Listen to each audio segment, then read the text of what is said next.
Surya Emas TV, sinar kebenaran di setiap sudut, pesan suci menyala, bawa harapan bagi yang tenggelam, dakwah Islami di setiap channel kita. Surya Emas TV. Allahu Akbar, Allahu Akbar, walillahil hamd. Allahu Akbar kabira, walhamdulillahi katsira, wa subhanallahi bukratan wa asila.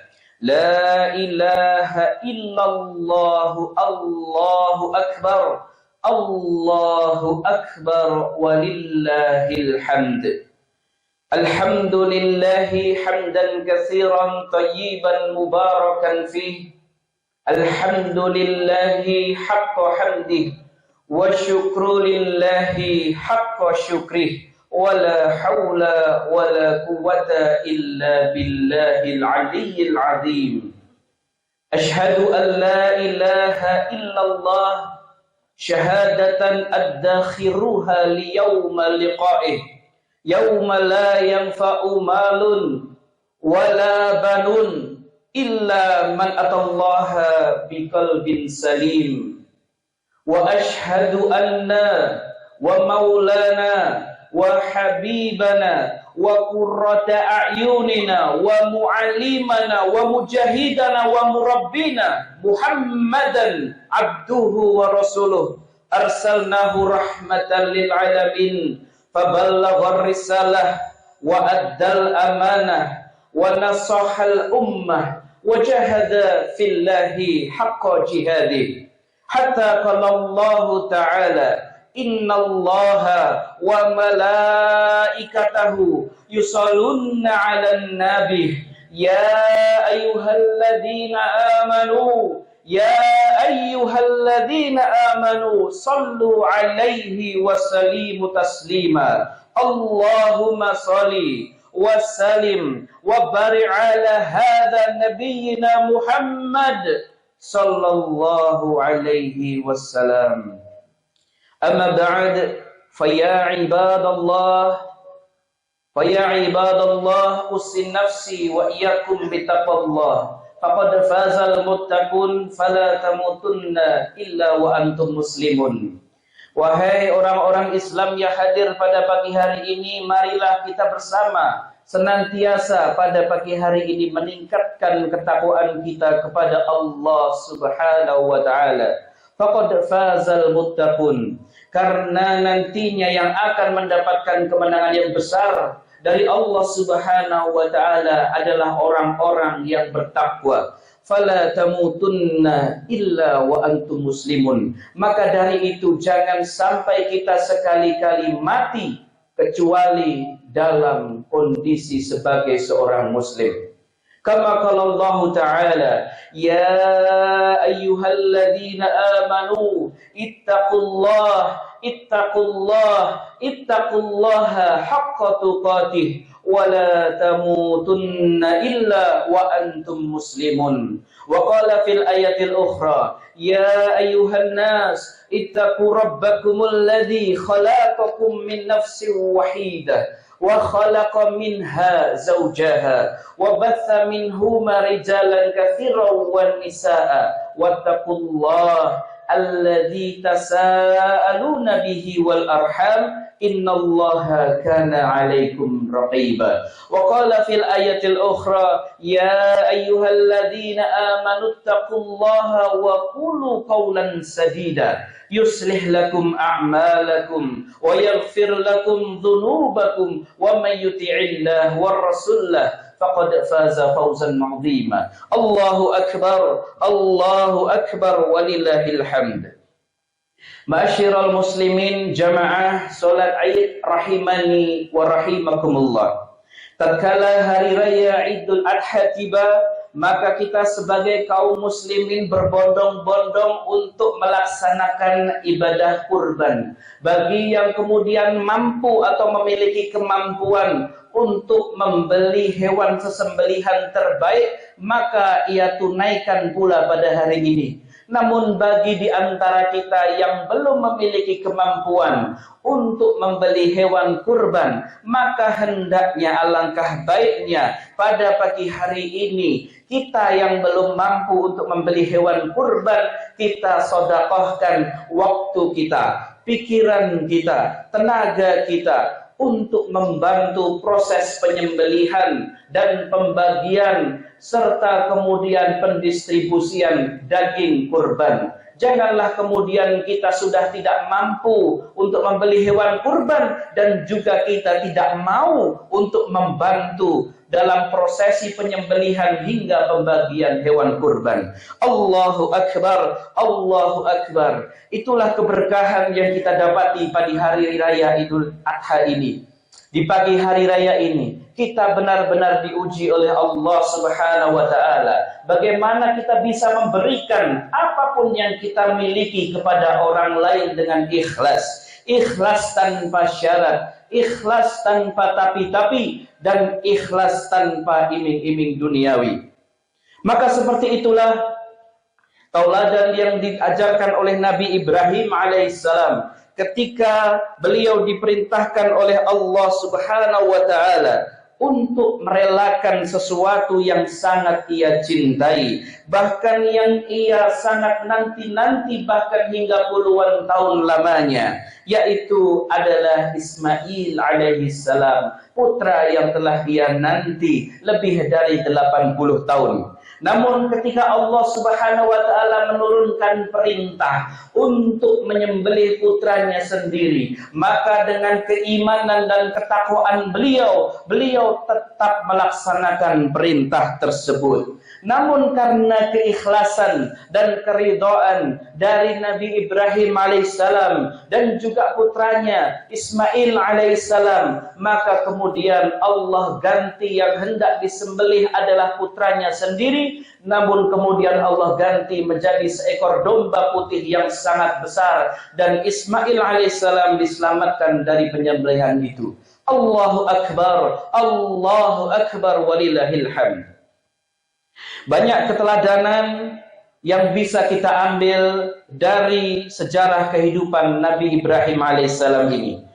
Bukan hanya kemudian berhenti pada sejarah penyembelihan tersebut, namun juga masih banyak contoh-contoh ilmu-ilmu pelajaran yang sangat syarat, pelajaran yang sangat bermakna untuk hidup kita, yang bisa kita pelajari dan kemudian kita praktekkan. Karena beliau adalah sosok yang sangat mulia, adalah sosok yang bahkan sampai hari ini masih diberikan dan menyandang gelar sebagai Khalilullah, seorang nabi yang diberikan gelar Khalilullah atau kekasihnya Allah. Sampai-sampai Allah abadikan nama beliau dan keluarga beliau masuk ke dalam prosesi ibadah wajib yang kita kerjakan, yang selalu kita baca ketika duduk tasyahud di dalam solat kita. Kama sholaita ala Ibrahim, kama barakta ala Ibrahim wa ali Ibrahim. Maka dengan itu harusnya kita semakin tersadar bahwa benar-benar Ibrahim alaihissalam adalah sosok yang harus kita pelajari kehidupannya sebagai suri tauladan. Terlebih pula pada pagi hari ini adalah pelajaran lain yang Ibrahim alaihissalam ajarkan kepada kita, namun sangat jarang kemudian kita tengok dan kita pelajari bagaimana contoh beliau di dalam Al-Quran, yang bahkan sampai-sampai Allah abadikan di dalam Al-Quran, adalah bagaimana tentang cara beliau bertutur kata yang baik, berucap yang baik, berlisan yang baik. Jamaah, sama-sama kita ketahui bahwasanya Ibrahim alaihissalam muda memiliki seorang ayah, yang dimana ayah dari Nabi Ibrahim alaihissalam tersebut adalah seorang pemahat patung, pembuat patung, produsen patung, yang patung itu digunakan untuk disembah oleh orang-orang musyrik pada waktu itu. Maka tentunya ayah dari Nabi Ibrahim alaihissalam ini adalah seorang pelaku kemusyrikan. Bukan hanya pelaku kemusyrikan, namun ia juga pelopor dari kemusyrikan yang terjadi pada zaman itu. Maka ini adalah sebuah yang bertentangan dengan risalah yang dibawa oleh Nabi Ibrahim alaihissalam, yaitu mengajak kepada Tuhan yang satu, menyembah kepada Tuhan yang esa, yaitu menyembah kepada Allah sebagai satu-satunya zat yang berhak disembah. Dari fakta ini kita bisa menyimpulkan bahwa ayahnya sendiri adalah orang yang harus Ibrahim alaihissalam dakwahi, harus Ibrahim alaihissalam ingatkan, yang menjadi produsen dari benda-benda kemusyrikan tersebut. Maka jamaah, disinilah pelajaran yang bisa kita ambil pada pagi hari ini. Pelajaran yang sangat bermakna, yang sampai-sampai Allah Subhanahu wa Ta'ala abadikan di dalam surat Maryam ayat ke-41 sampai kemudian ayat ke-45. A'udzu billahi minasyaitonir rajim. Bismillahirrahmanirrahim. Wadkur fil kitabi Ibrahim innahu kana siddiqan nabiyya. Idh qala li abihi ya abati lima ta'budu ma la yasma'u wa la yubsiru wa la yughni 'anka syai'a. Ya abati inni qad ja'ani minal ilmi ma lam ya'tika fattabi'ni ahdika siratan sawiyya. Ya abati la ta'budi syaitan inna syaitana kana lirahmani 'ashiyya. Ya abati inni akhafu ayyamassaka 'adzabun minar rahman fatakuna lisyaitani waliya.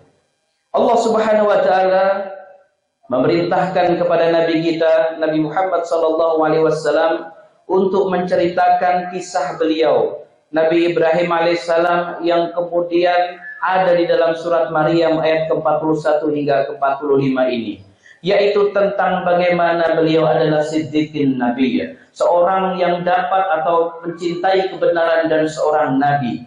Kemudian di ayat berikutnya Allah Subhanahu wa Ta'ala menjelaskan, id qala li abihi. Allah Subhanahu wa Ta'ala berfirman, dan ingatlah ketika ia berkata kepada ayahnya. Ketika di dalam pembuka dari ayat ini Allah Subhanahu wa Ta'ala menggunakan kata abihi, yang itu artinya adalah ayah. Id qala li abihi. Ingatlah ketika ia berkata kepada ayahnya. Namun ketika Allah menceritakan bagaimana kalimat yang beliau ucapkan, maka frasenya berubah. Dari yang tadinya abi yang berarti ayah, maka kemudian Nabi Ibrahim alaihissalam ketika berbicara mengingatkan kepada ayahnya yang pelaku kemusyrikan tersebut tidak menggunakan kata abi, yaitu menggunakan kata abadi.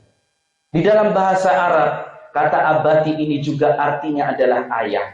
Namun ia satu level lebih tinggi daripada abi. Ketika diucapkan kata abi, maka berarti ia memanggil ayah. Tapi ketika diucapkan dengan kata abadi, maka artinya adalah wahai ayahku yang kuhormati, wahai ayahku yang aku hormat kepada engkau, wahai ayahku yang kusayangi. Maka di dalam ayat ke-42 ini Nabi Ibrahim alaihissalam berkata kepada ayahnya, id qala li abihi ya abati lima ta'budu ma la yasma'u wa la yubsiru wa la yughni 'anka syai'a. Wahai ayahku yang kuhormati, mengapa engkau menyembah sesuatu yang tidak mendengar, tidak melihat, tidak pula dapat menolongmu sedikit pun. Ya abati inni qad ja'ani minal ilmi ma lam ya'tika fattabi'ni ahdika siratan sawiyya. Wahai ayahku yang kuhormati, sungguh telah sampai kepadaku sebagian ilmu yang tidak diberikan kepada engkau, maka ikutilah aku, niscaya aku akan menunjukkan kepadamu jalan yang lurus. Ya abadi la ta'budi syaitan. Wahai ayahku yang kuhormati, janganlah engkau mengikuti setan. Inna syaitana kana lirrahmani 'ashiyya. Sungguh syaitan itu durhaka kepada Tuhan yang Maha Pengasih.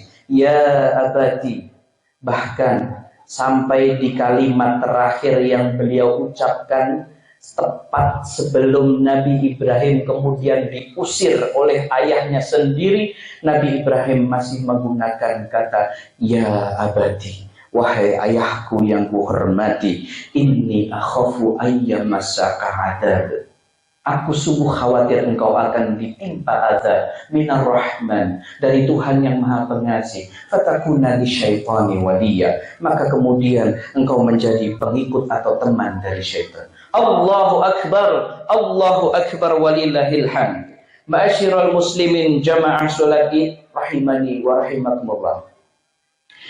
Dari kalimat yang diucapkan oleh Nabi Ibrahim alaihissalam, dari pemilihan kata-kata beliau yang beliau ucapkan, maka inilah kemudian yang harus kita ambil pelajaran. Kita jadikan contoh untuk diri kita sendiri. Bagaimana ketika kita dapat berkalimat atau berucap atau berkalimat atau kemudian berbincang-bincang kepada saudara kita, kita harus menggunakan kata-kata yang lembut, tutur kata yang baik, lisan yang baik, agar bisa diterima dan tidak menyakiti saudara kita. Bayangkan Nabi Ibrahim alaihissalam, seorang nabi yang kemudian diemban amanah untuk mengingatkan kepada kemusyrikan, bahkan memerangi kepada kemusyrikan. Namun beliau ketika mengingatkan kepada orang-orang musyrik, beliau masih menggunakan tutur kata yang baik. Bisa kita bayangkan yang terjadi pada ketika kita di masa sekarang, bagaimana orang-orang di sekitar kita ataupun bahkan diri kita sendiri, yang ketika kita berbicara kepada saudara kita, saudara baik dari golongan keluarga maupun saudara dari golongan saudara seiman,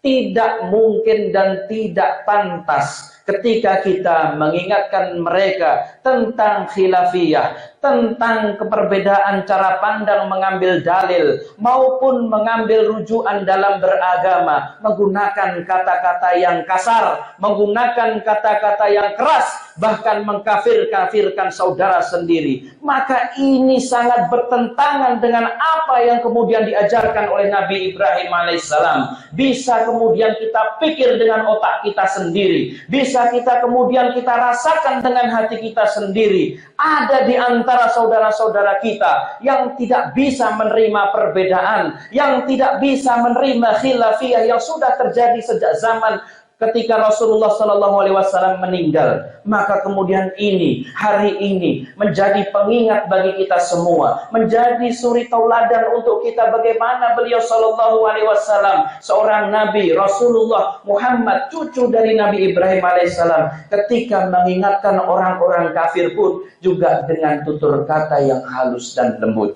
Allahu akbar walillahil hamd. Apalagi kita dari golongan orang-orang yang mungkin fakir ilmu, yang mungkin ilmunya sedikit, maka jadikanlah lisan kita sebagai alat dakwah kita yang paling membekas di hati pendengarnya, yang paling tersimpan di hati pendengarnya. Dakwah di sini bukan yang dimaksudkan ceramah maupun khutbah. Dakwah yang dimaksudkan di sini adalah dakwah perilaku, suri tauladan, figur dari seorang Islam, ummati Rasulullah sallallahu alaihi wasallam, yang sangat lembut perangainya dan sangat halus bagaimana beliau bertutur kata. Ma'asyiral muslimin jamaah salat Id rahimani wa rahimakumullah. Kemudian pelajaran besar berikutnya yang bisa kita ambil dari sosok yang sangat mulia ini adalah tentang bagaimana beliau ini pada akhirnya menjadi seorang nabi yang mendapatkan gelar langsung dari Allah dengan julukan Khalilullah atau kekasihnya Allah. Allah Subhanahu wa taala menyebutkannya di dalam Al-Qur'an di dalam surat An-Nisa ayat 125. Wattakhadallahu Ibrahima khalila. Dan Allah telah memilih Ibrahim menjadi kesayangannya.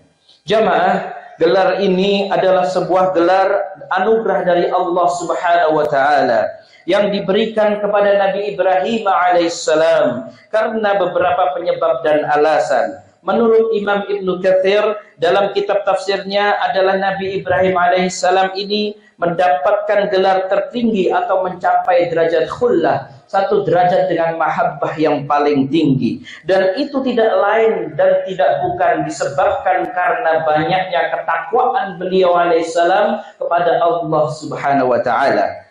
Dan di antara ketakwaan tersebut, perilaku yang paling menonjol dari Nabi Ibrahim alaihissalam adalah beliau ini adalah seorang sosok yang paling gemar memberikan makanan.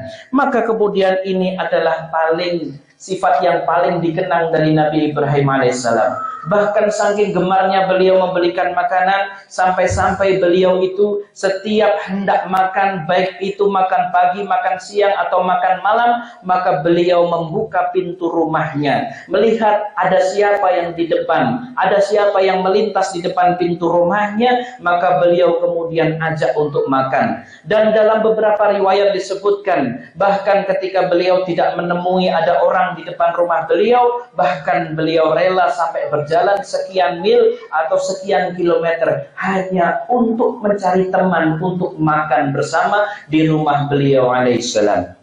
Bahkan kemudian ada sebuah riwayat yang mengkisahkan bagaimana Ibrahim alaihissalam ketika malam hari beliau hendak tidur bersama istri beliau, sudah sebentar lagi memejamkan mata beliau, tiba-tiba terdengar suara ketukan pintu yang sangat keras di depan rumah beliau. Kemudian beliau alaihissalam keluar dari kamar beliau dan melihat di depan rumah beliau ternyata ada 4 orang laki-laki yang berbadan tinggi dan besar di tengah malam itu, di tengah ketika beliau hendak beristirahat. Kemudian beliau melihat 4 laki-laki yang berbadan besar tersebut menggunakan pakaian yang terlihat seperti seorang musafir yang jauh dari mana mereka datang.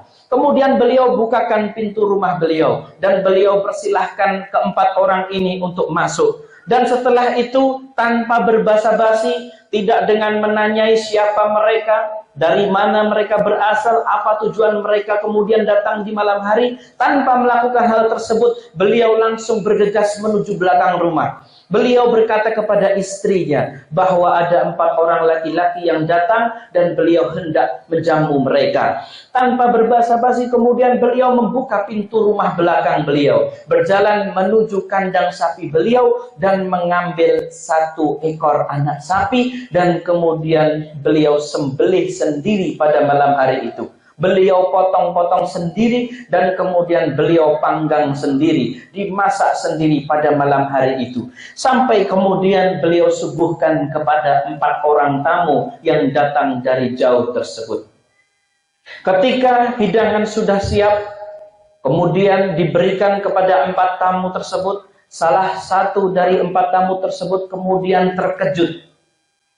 Kemudian menggeleng-gelengkan kepalanya dan menengok kepada seorang sahabatnya, dan ia berkata kepada sahabatnya dengan sebuah kalimat yang ketika kalimat itu diucapkan, maka Nabi Ibrahim alaihissalam yang mendengarnya sendiri pun terkaget dengan ucapan itu. Maka kemudian salah satu tamu itu mengatakan, karena sebab inilah sehingga Allah kemudian menjadikan ia sebagai seorang kekasih.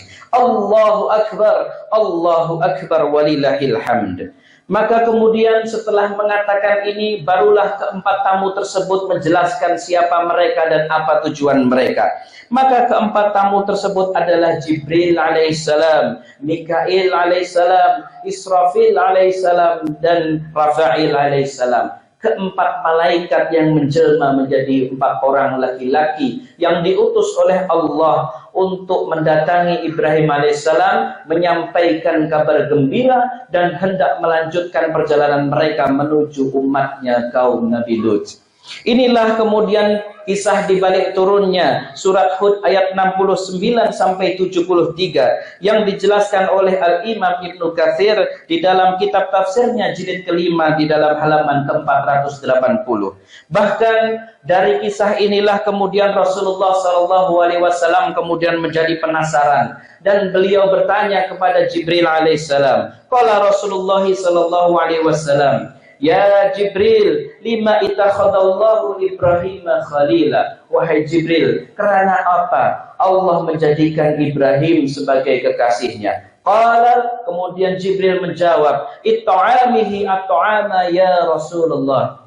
Sebab karena Ibrahim gemar memberikan makanan wahai Rasulullah. Yang kemudian Nabi Muhammad SAW menyimpulkan, ternyata salah satu penyebab kakeknya mendapatkan gelar sebagai Khalilullah adalah gemar memberikan makan. Ma'asyiral muslimin jamaah salat Id rahimani wa rahimakumullah. Dari ayat dan hadis ini kita mengetahui bahwasanya perbuatan gemar memberikan makanan adalah perbuatan yang mendatangkan cinta dari Allah Subhanahu wa taala, yang kemudian menjadi salah satu penyebab Allah menurunkan gelar Khalilullah kepada Ibrahim alaihissalam. Maka dari pelajaran ini, sebagai pembuka pada hari raya ini, kita bersama-sama mengingat bahwasanya sebentar lagi kita akan melaksanakan ibadah penyembelihan, yang dimana di dalam pelajaran tersebut terdapat makna seperti yang dikerjakan oleh Nabi Ibrahim alaihissalam, yaitu memberikan apa yang kita miliki berupa makanan kepada orang lain. Maka menjadi pengingat kepada kita semua, baik dari golongan sahibul kurban atau panitia kurban atau bahkan penerima daging kurban, jangan lagi ada perselisihan di antara kita, di antara satu dengan yang lain, keperbedaan pendapat dan bagaimana cara pandang, di mana kemudian contohnya ada kemudian sahibul kurban yang terlalu banyak meminta daging dan ini dan itu, request daging yang sebelah sini dan sebelah situ, bahkan ada yang kemudian meminta semua dagingnya. Maka perilaku ini sesungguhnya dibolehkan-bolehkan saja. Namun ketika terjadi di zaman kita yang notabene praktek dari penyembelihan hewan kurban sudah kemudian diwakilkan kepada panitia kurban, maka panitia kurban memiliki hak untuk menentukan seberapa daging yang dikembalikan kepada sahibul kurban dan seberapa bagian yang kemudian dibagikan kepada masyarakat. Dan juga untuk panitia kurban harus lebih teliti lagi kemana tujuan daging ini didistribusikan, yaitu kepada seluruh masyarakat yang terdekat dari tempat penyembelihan. Tempat yang paling dekat dengan penyembelihan, merekalah yang kemudian lebih berhak untuk menerima daging sesembelihan. Ma'asyiral muslimin jamaah salat Id rahimani wa rahimakumullah. Jangan sampai kemudian kita sebagai panitia kurban salah membagikan hewan kurban. Di dalam zaman sekarang ini sangat banyak sekali orang-orang yang kemudian mempraktekkan taghir atau maghrur atau gharar, tipu menipu, yaitu dengan cara berkeliling dari masjid ke masjid, membawa motor atau membawa sepeda yang menggunakan gerobak atau kemudian keronjot, kemudian meminta seseset atau 2 seset daging untuk diberikan kepada mereka, yang sesungguhnya mereka di dalam gerobaknya atau di dalam keranjangnya sudah memiliki banyak sekali daging yang ia simpan. Kalau di dalam segi hukum fikih, maka perilaku ini tetap diperbolehkan karena mereka tergolong dari golongan al-muqtar atau penerima daging yang kemudian dari golongan yang meminta-minta. Namun yang terjadi pada zaman sekarang itu adalah tipuan atau penipuan, karena nantinya daging yang sudah terkumpul, ada sebagian dari mereka, walaupun tidak semua, yang kemudian menjualnya, dan hasil penjualan daging kurban tersebut kemudian justru digunakan untuk bermaksiat, untuk membeli judi slot atau untuk membeli hal-hal yang haram yang lain. Maka inilah yang benar-benar sudah terjadi di zaman sekarang. Maka kita selaku sebagai takmir atau kemudian panitia kurban harus benar-benar meneliti ke arah mana daging ini kemudian dibagikan. Ingatlah Rasulullah SAW pernah bersabda, illa aqrabihi min kibaban, yang berhak mendapatkan sesuatu darimu adalah orang yang paling dekat dengan pintu rumahmu. Maka pelajaran pada pagi hari ini menjadikan kita semua tersadar bahwasanya ibadah yang kita kerjakan ini bukanlah ibadah yang sepele, yang di dalamnya mengandung pelajaran dan pahala yang sangat besar. Semoga dengan pelajaran yang kita dapati pada pagi hari ini, menjadikan Idul Adha atau Idul Kurban kita pada tahun ini menjadi semakin berkualitas dan menjadi semakin dakwah spesial bagi umat Rasulullah sallallahu alaihi wasallam. Aqulu qauli hadza wastaghfirullahal li wa lakum fastaghfiruhu innahu huwal ghafurur rahim. Innallaha wa malaikatahu yusholluna 'alan nabi ya ayyuhalladzina amanu sallu 'alaihi wasallimu taslima. Allahumma salli 'ala Muhammad wa 'ala ali Muhammad kama shallaita 'ala Ibrahim wa 'ala ali Ibrahim wa barik 'ala Muhammad wa 'ala ali Muhammad kama barakta 'ala Ibrahim wa ali Ibrahim. Allahumma ighfir lil muslimina wal muslimat wal mu'minina wal mu'minat al ahya'i minhum wal amwat innaka ala kulli syai'in qadir.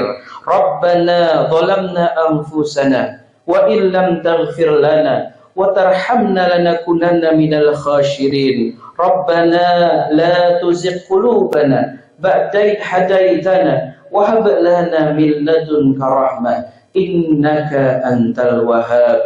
Rabbana asrif 'anna 'adzab jahannam inna 'adzabaha kana gharama innaha sa'at mustaqarran wa muqama. Allahumma a'izzal Islam wal muslimin. Allahumma a'izzal Islam wal muslimin wa adilla syirka wal musyrikin. Allahumma ansur ikhwanana al-muslimina fi Palestin. Allahumma ansur ikhwanana al-muslimina fi Gaza. Allahumma ansur ikhwanana al-muslimina mujahidina fi Palestin, fi Gaza, fi Rafah. Ya Allah, muliakanlah umat Islam dan hinakanlah orang-orang musyrik ya Allah. Ya Allah, tolonglah saudara kami umat Islam dan para mujahid di Palestina. Ya Allah, tolonglah saudara kami umat Islam dan para mujahid di Gaza. Ya Allah, tolonglah saudara kami umat Islam dan para mujahid di Rafah. Ya Allah, mudahkanlah hidup mereka, mudahkanlah perjuangan mereka, lindungilah saudara-saudara kami semua yang ada di sana ya Allah, dan ampunilah kami semua karena kelemahan kami hingga hari ini. Di hari yang mulia ini pun kami belum bisa membantu banyak kepada mereka. Ya Allah, ampunilah karena ketidakmampuan kami.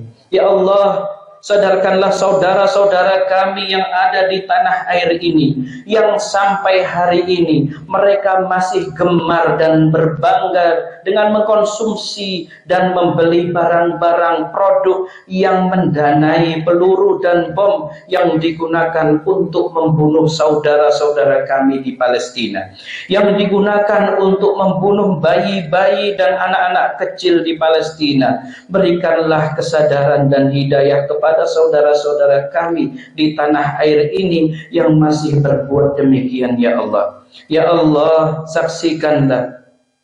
Ya Allah, saksikanlah. Ya Allah, saksikanlah. Pada pagi hari ini kami duduk di sini menahan sedikit haus kami, menahan sedikit lapar kami dengan hati tulus kami, dengan lisan kami, dan dengan air mata yang kami teteskan dari pelupuk mata kami ya Allah. Kami cinta kepada saudara-saudara kami di Palestina dan kami berjuang sebisa kami untuk membantu mereka. Janganlah Engkau siksa kami karena kelemahan kami ya Allah.